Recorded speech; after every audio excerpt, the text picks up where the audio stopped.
আসসালামু আলাইকুম, স্বাগতম ইনসাইট টিভি সংবাদে। আমি মোহাম্মদ কিবরিয়া আজকের সব আন্তর্জাতিক খবর নিয়ে হাজির হয়েছি। শুরুতেই জানিয়ে দিব সংবাদ শিরোনাম, তারপর বিস্তারিত।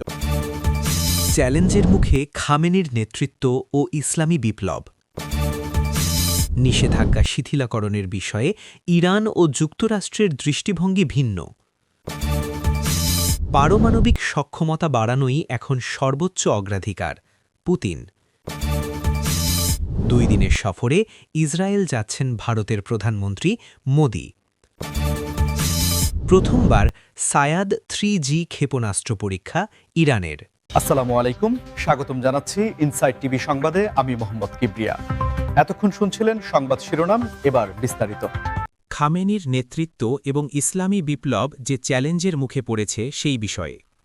সম্প্রতি মধ্যপ্রাচ্যের ভূ-রাজনৈতিক প্রেক্ষাপটে বেশ কিছু পরিবর্তন এসেছে, যা ইরানের অভ্যন্তরীণ রাজনীতি এবং আঞ্চলিক অবস্থানে নতুন চ্যালেঞ্জ তৈরি করেছে। বিশেষ করে তরুণ প্রজন্মের মধ্যে অর্থনৈতিক সংকট, সামাজিক স্বাধীনতা এবং রাজনৈতিক সংস্কারের দাবি ক্রমেই জোরালো হচ্ছে। 2023 সালের সরকারি পরিসংখ্যান অনুযায়ী ইরানে বেকারত্বের হার প্রায় 11%, যা তরুণদের মধ্যে অসন্তোষের অন্যতম প্রধান কারণ। এছাড়াও জীবনযাত্রার ব্যয় বৃদ্ধি এবং মূল্যস্ফীতি সাধারণ মানুষের দৈনন্দিন জীবনকে কঠিন করে তুলেছে। আন্তর্জাতিক চাপ এবং নিষেধাজ্ঞার কারণে ইরানের অর্থনীতি দীর্ঘ সময় ধরে চাপের মধ্যে রয়েছে, যার ফলে বৈদেশিক বিনিয়োগ কমেছে এবং স্থানীয় শিল্প ক্ষতিগ্রস্ত হয়েছে। ধর্মীয় নেতৃত্ব এবং প্রচলিত ব্যবস্থার প্রতি জনগণের আস্থা নিয়েও প্রশ্ন উঠছে। বিশেষ করে সোশ্যাল মিডিয়ায় এই বিষয়ে ব্যাপক আলোচনা হচ্ছে। তরুণদের মধ্যে অনেকেই আধুনিক জীবনযাপন এবং বৃহত্তর স্বাধীনতার আকাঙ্ক্ষা করছেন, যা প্রচলিত ধর্মীয় অনুশাসনের সঙ্গে সাংঘর্ষিক। শিক্ষা প্রতিষ্ঠান এবং বিশ্ববিদ্যালয়গুলোতে এই বিষয়ে বিতর্ক এবং আলোচনার প্রবণতা লক্ষ্য করা যাচ্ছে। তেহরান বিশ্ববিদ্যালয়ের এক গবেষণায় দেখা গেছে, গত 5 বছরে তরুণ প্রজন্মের মধ্যে সরকারের প্রতি অবিশ্বাস প্রায় 20% বেড়েছে। এই পরিবর্তনগুলি ইসলামী বিপ্লবের আদর্শ এবং খামেনির নেতৃত্বের জন্য এক নতুন পরীক্ষা তৈরি করেছে।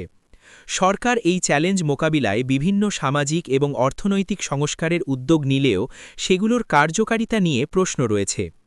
দেশের ভেতরে অর্থনৈতিক সংকট এবং বাইরে থেকে আন্তর্জাতিক চাপের মুখে দাঁড়িয়ে খামেনি প্রশাসনকে এক কঠিন ভারসাম্য রক্ষা করতে হচ্ছে। নিষেধাজ্ঞা শিথিলকরণের বিষয়ে ইরান ও যুক্তরাষ্ট্রের ভিন্ন দৃষ্টিভঙ্গি নিয়ে। দীর্ঘদিন ধরে ইরানের ওপর আরোপিত আন্তর্জাতিক নিষেধাজ্ঞাগুলো দেশটির অর্থনীতি এবং সাধারণ মানুষের জীবনযাত্রায় ব্যাপক প্রভাব ফেলেছে। এই নিষেধাজ্ঞাগুলো শিথিল করার বিষয়ে ইরান এবং যুক্তরাষ্ট্রের মধ্যে বরাবরই ভিন্ন দৃষ্টিভঙ্গি পরিলক্ষিত হয়েছে। ইরান চাইছে সমস্ত নিষেধাজ্ঞা একবারে প্রত্যাহার করা হোক। বিশেষ করে তেল রপ্তানির ওপর থেকে নিষেধাজ্ঞা তুলে নেওয়া হলে তাদের অর্থনীতিতে বড় ধরনের ইতিবাচক প্রভাব পড়বে। ইরানের দাবি, তারা পারমাণবিক কর্মসূচি শান্তিপূর্ণ উদ্দেশ্যে পরিচালনা করছে এবং এর ওপর ভিত্তি করে আরোপিত নিষেধাজ্ঞাগুলো অন্যায় ও অযৌক্তিক। অন্যদিকে যুক্তরাষ্ট্র চাইছে ইরান তাদের পারমাণবিক কর্মসূচির কিছু নির্দিষ্ট অংশ সীমিত করুক এবং আঞ্চলিক স্থিতিশীলতা বিনষ্টকারী কার্যকলাপ থেকে বিরত থাকুক। যুক্তরাষ্ট্রের পররাষ্ট্র দপ্তর বারবার উল্লেখ করেছে যে ইরানকে পারমাণবিক অস্ত্র তৈরি থেকে বিরত রাখাই তাদের মূল লক্ষ্য। এই বিষয়ে উভয় পক্ষের মধ্যে বিভিন্ন সময়ে পরোক্ষ আলোচনা হলেও কোনো সুস্পষ্ট সমাধান আসেনি। ইউরোপীয় ইউনিয়ন এবং জাতিসংঘের কিছু সদস্য রাষ্ট্র নিষেধাজ্ঞার বিষয়ে মধ্যস্থতা করার চেষ্টা করেছে, কিন্তু সফল হয়নি। নিষেধাজ্ঞাগুলো বহাল থাকায় ইরানের অর্থনীতিতে যেমন মন্দা দেখা দিয়েছে, তেমনি এটি আঞ্চলিক সম্পর্কের ক্ষেত্রেও অস্থিরতা সৃষ্টি করেছে। ইরানের সেন্ট্রাল ব্যাংকের তথ্য অনুযায়ী নিষেধাজ্ঞার কারণে দেশের জিডিপি গত 5 বছরে প্রায় 10% কমেছে। এর ফলে সাধারণ মানুষের জীবনযাত্রার মান কমেছে এবং মুদ্রাস্ফীতি বেড়েছে। যুক্তরাষ্ট্র মনে করে নিষেধাজ্ঞাগুলো ইরানের সরকারকে তাদের নীতি পরিবর্তন করতে বাধ্য করবে, কিন্তু ইরান এই চাপকে নিজেদের সার্বভৌমত্বের ওপর আঘাত হিসেবে দেখছে। পারমাণবিক চুক্তি JCPOA থেকে যুক্তরাষ্ট্রের সরে আসার পর এই দূরত্ব আরও বেড়েছে। উভয় পক্ষের মধ্যে আস্থা ফিরিয়ে আনতে একটি দীর্ঘমেয়াদী সংলাপ এবং পারস্পরিক শ্রদ্ধার পরিবেশ তৈরি করা অত্যন্ত জরুরি। পারমাণবিক সক্ষমতা বাড়ানোই এখন সর্বোচ্চ অগ্রাধিকার। পুতিন কেন এমন মন্তব্য করেছেন সেই বিষয়ে। সম্প্রতি রাশিয়ার প্রেসিডেন্ট ভ্লাদিমির পুতিন এক গুরুত্বপূর্ণ বক্তব্যে পারমাণবিক সক্ষমতা বাড়ানোকে সর্বোচ্চ অগ্রাধিকার হিসেবে উল্লেখ করেছেন।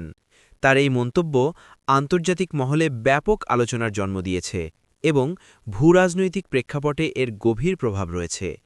পুতিনের এই বক্তব্য এমন এক সময়ে এসেছে যখন বিশ্বজুড়ে সামরিক উত্তেজনা বাড়ছে এবং পারমাণবিক অস্ত্রের ভূমিকা নিয়ে নতুন করে বিতর্ক শুরু হয়েছে।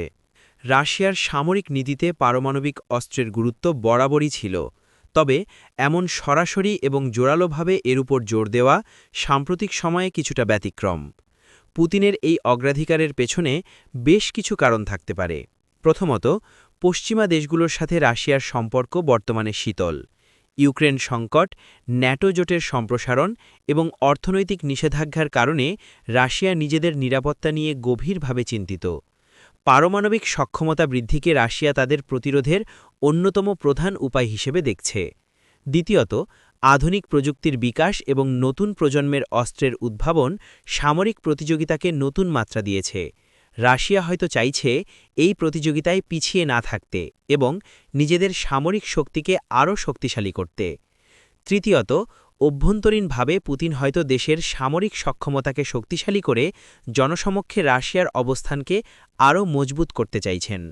রাশিয়ার সামরিক বাজেট সাম্প্রতিক বছরগুলোতে উল্লেখযোগ্যভাবে বেড়েছে এবং পারমাণবিক অস্ত্রের আধুনিকীকরণে বড় অঙ্কের অর্থ ব্যয় করা হচ্ছে। Stockholm international piece research institute SIPRI এর তথ্য অনুযায়ী রাশিয়া বিশ্বের বৃহত্তম পারমাণবিক অস্ত্রধারী দেশগুলোর মধ্যে অন্যতম। পুতিনের এই মন্তব্য শুধু রাশিয়ার অভ্যন্তরীণ নীতির প্রতিফলন নয়, এটি আন্তর্জাতিকভাবেও একটি বার্তা দিচ্ছে যে রাশিয়া তাদের নিরাপত্তা এবং ভূরাজনৈতিক স্বার্থ রক্ষায় যে কোনো পদক্ষেপ নিতে প্রস্তুত। ভারতের প্রধানমন্ত্রী নরেন্দ্র মোদীর ইসরায়েল সফর নিয়ে আলোচনা করা যাক। 2 দিনের সফরে ইসরায়েল যাচ্ছেন ভারতের প্রধানমন্ত্রী মোদী।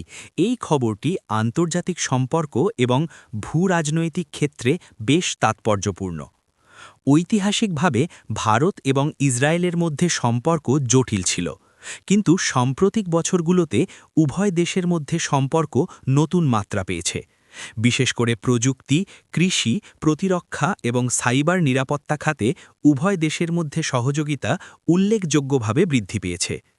মোদীর এই সফর উভয় দেশের মধ্যে কৌশলগত অংশীদারিত্বকে আরও শক্তিশালী করবে বলে ধারণা করা হচ্ছে। ইসরায়েল মধ্যপ্রাচ্যে ভারতের অন্যতম গুরুত্বপূর্ণ অংশীদার হিসাবে আবির্ভূত হয়েছে। ভারতের ক্রমবর্ধমান জ্বালানি চাহিদা এবং ইসরায়েলের প্রযুক্তিগত দক্ষতা উভয় দেশকে পরস্পরের কাছাকাছি এনেছে। এই সফরে প্রতিরক্ষা চুক্তি, সাইবার নিরাপত্তা সহযোগিতা এবং কৃষি প্রযুক্তি স্থানান্তরের মতো বিষয়গুলো অগ্রাধিকার পেতে পারে। ইসরায়েলের প্রধানমন্ত্রী এবং অন্যান্য উচ্চপদস্থ কর্মকর্তাদের সাথে মোদির বৈঠকের মাধ্যমে আঞ্চলিক নিরাপত্তা এবং সন্ত্রাসবাদ দমনের মতো বিষয়েও আলোচনা হওয়ার সম্ভাবনা রয়েছে। ভারতের জন্য ইসরায়েল একটি গুরুত্বপূর্ণ প্রতিরক্ষা সরঞ্জাম সরবরাহকারী দেশ। গত 1 দশকে ভারত ইসরায়েল থেকে প্রায় $3 বিলিয়ন প্রতিরক্ষা সরঞ্জাম আমদানি করেছে। এই সফর শুধু অর্থনৈতিক এবং সামরিক সহযোগিতার জন্য নয়, এটি সাংস্কৃতিক এবং জনগণের মধ্যে সম্পর্ক স্থাপনেও গুরুত্বপূর্ণ ভূমিকা পালন করবে।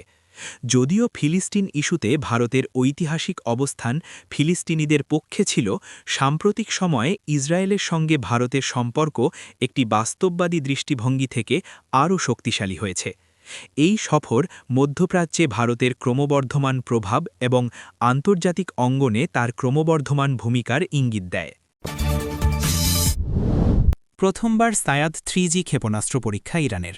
এই বিষয়টি নিয়ে ইরান সম্প্রতি তাদের নতুন সায়াদ 3G ক্ষেপণাস্ত্রের সফল পরীক্ষা চালিয়েছে বলে জানিয়েছে, যা তাদের সামরিক সক্ষমতা এবং আঞ্চলিক প্রতিরক্ষা ব্যবস্থায় এক নতুন মাত্রা যোগ করেছে। এই ক্ষেপণাস্ত্রটি উন্নত প্রযুক্তির একটি ভূমি থেকে আকাশে নিক্ষেপযোগ্য ক্ষেপণাস্ত্র, যা ইরানের আকাশসীমা সুরক্ষায় গুরুত্বপূর্ণ ভূমিকা পালন করবে। ইরানের সামরিক গবেষণা এবং উন্নয়নে এই ধরনের ক্ষেপণাস্ত্রের সংযোজন তাদের আত্মনির্ভরশীলতার প্রমাণ। সায়াদ 3G ক্ষেপণাস্ত্রের এই পরীক্ষা এমন এক সময়ে এলো যখন মধ্যপ্রাচ্যে সামরিক উত্তেজনা বাড়ছে এবং আঞ্চলিক শক্তিগুলোর মধ্যে ক্ষমতার ভারসাম্য নিয়ে আলোচনা চলছে। ইরানের প্রতিরক্ষা মন্ত্রণালয় জানিয়েছে, এই ক্ষেপণাস্ত্রটি উচ্চ উচ্চতায় লক্ষ্যবস্তুকে নির্ভুলভাবে আঘাত করতে সক্ষম এবং এর পাল্লা আরও বাড়ানো হয়েছে। এর ফলে ইরানের আকাশ প্রতিরক্ষা ব্যবস্থা আরও শক্তিশালী হবে এবং সম্ভাব্য শত্রুর যে কোনো আকাশপথে হামলা মোকাবিলায় তারা আরও সক্ষম হবে। আন্তর্জাতিক মহলে ইরানের এই ক্ষেপণাস্ত্র পরীক্ষা মিশ্র প্রতিক্রিয়া সৃষ্টি করেছে। কিছু দেশ ইরানের সামরিক সক্ষমতা বাড়ানোকে আঞ্চলিক স্থিতিশীলতার জন্য হুমকি হিসেবে দেখছে, অন্যদিকে ইরান এটিকে তাদের বৈধ আত্মরক্ষার অধিকার হিসেবে দাবি করছে। জাতিসংঘের নিরাপত্তা পরিষদের রেজলিউশন অনুযায়ী ইরানকে পারমাণবিক অস্ত্র বহনে সক্ষম ব্যালিস্টিক ক্ষেপণাস্ত্র পরীক্ষা থেকে বিরত থাকতে বলা হয়েছিল, কিন্তু ইরান বরাবরই দাবি করে আসছে যে তাদের ক্ষেপণাস্ত্র কর্মসূচি সম্পূর্ণ আত্মরক্ষামূলক এবং পারমাণবিক অস্ত্রের উদ্দেশ্যে নয়। এই ক্ষেপণাস্ত্র পরীক্ষা আঞ্চলিক ভূরাজনৈতিক প্রেক্ষাপটে একটি নতুন চ্যালেঞ্জ তৈরি করবে এবং ইরানের সামরিক সক্ষমতা নিয়ে নতুন করে বিতর্ক সৃষ্টি করবে।